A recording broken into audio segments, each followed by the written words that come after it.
talk about the elephant in the room, or should I say the spider on the wall?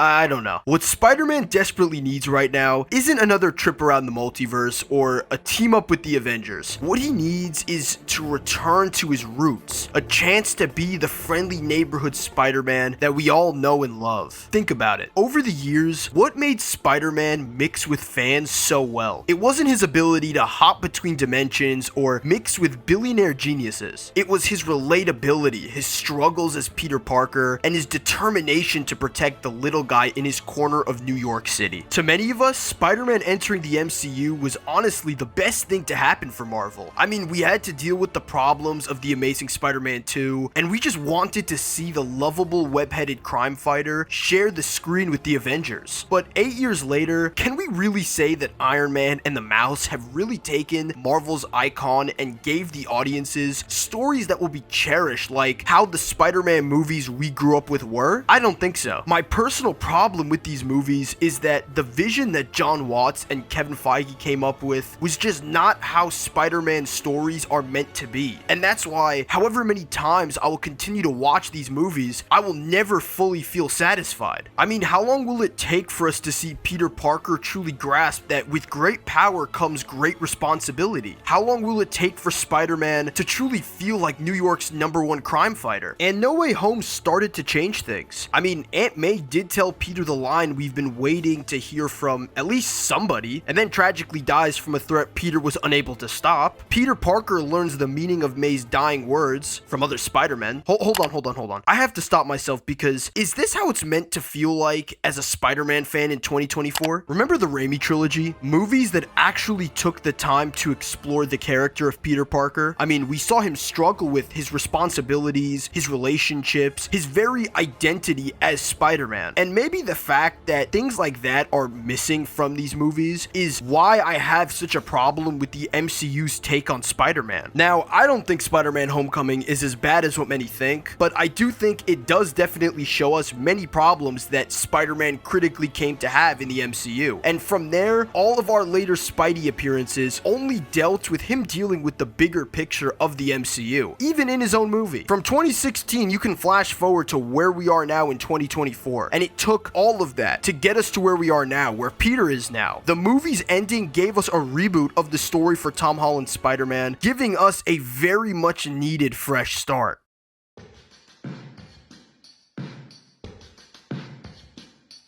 From here, how could you go wrong? Surely you get the idea of what the audience wants and what we're sick of, and you decide that our next movie is going to be grounded as fuck. We'll finally have Spider-Man share the screen with the Devil of Hell's Kitchen, the most grounded street-level character to be shown in the MCU, and you finally have Spidey face off against the big guy himself. Coming after the events of No Way Home and Peter being left in this dark and lonely place, this has to be the perfect approach to take things, to have Peter fully embody being Spider-Man as his life, and after Peter Parker being erased, you have someone trying to get rid of what little he has left. But since the executives at Sony are such geniuses, they think it'll be better to what? Go back and redo what they previously did? Have another Spider-Man filled multiverse movie that takes away from the emotion and impact of the last movie? I really want to say that I'm just fucking around, as there's no way people are that stupid to make that decision,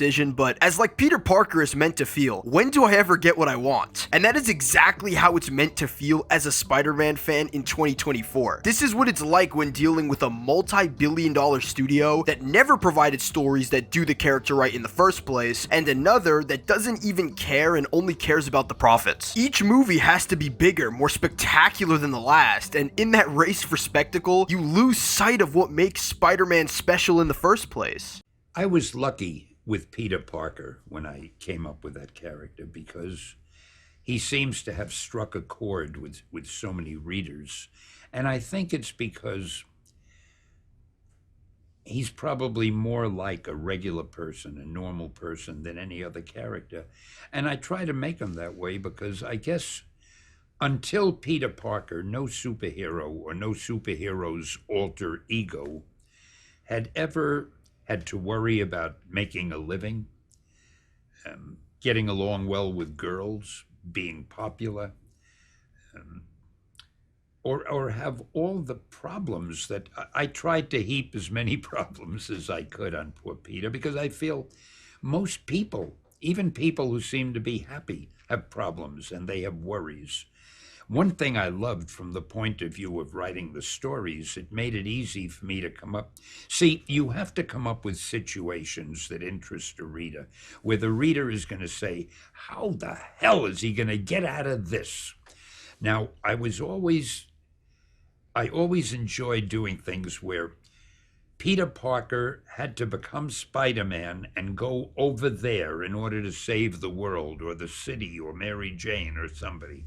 But at the same time, Aunt May needed her medicine or she might die.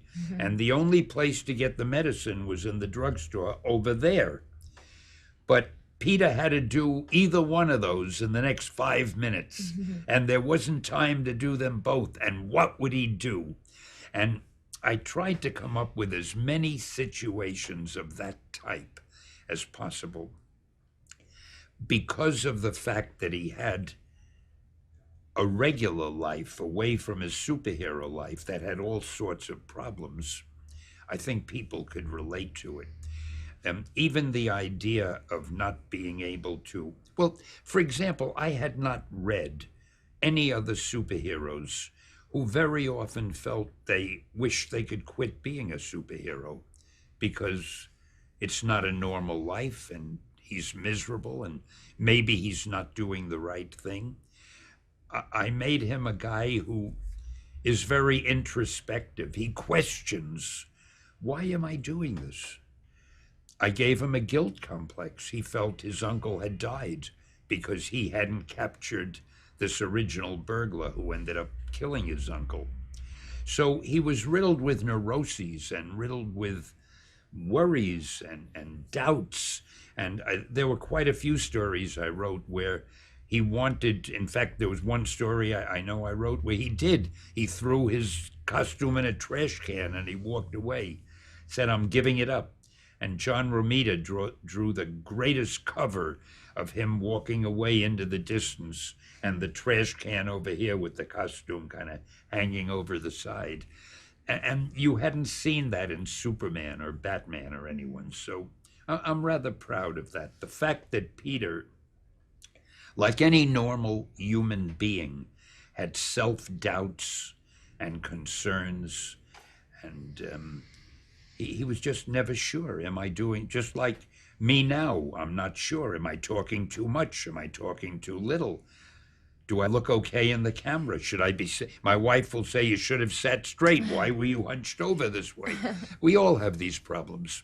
To be fair, from the sound of things, this actually wasn't Kevin Feige's fault. It seems that he actually wanted to give us the Spider-Man movie we've been waiting years for. And while maybe this upcoming failure won't specifically be his fault, this still is how a movie goes to shit. It's like we've seen this before. Oh yeah, this happened with both Tobey Maguire and Andrew Garfield's movies. This has been happening in Tom Hardy's Venom movies, Madam Web, and even just outside of Sony's shitty development office with the previous MCU and DCEU movies. Whenever the movie creators and the studios are not on the same page, the movies always end up being a disaster. Although here it's a little different because this is between two studios, but yeah, you get the point. Over the past couple of years, the MCU has been on a quest to constantly make the next best thing to one up what they had previously done. And unless you've been living under a rock, you can tell that what the MCU decided to latch onto was the multiverse, and they decided to latch onto it like Spider-Man to a skyscraper. And while it started off as an idea full of hype, it's quickly becoming something that feels like a necessity for storytelling. Instead of developing characters and exploring the consequences of their actions, we're getting a revolving door of variants and alternate realities. Low-key, it's like watching a magician pull rabbits out of a hat. It's impressive at first, but after the 10th rabbit, you're just wondering when the show will end. Let's put the fries in the bag.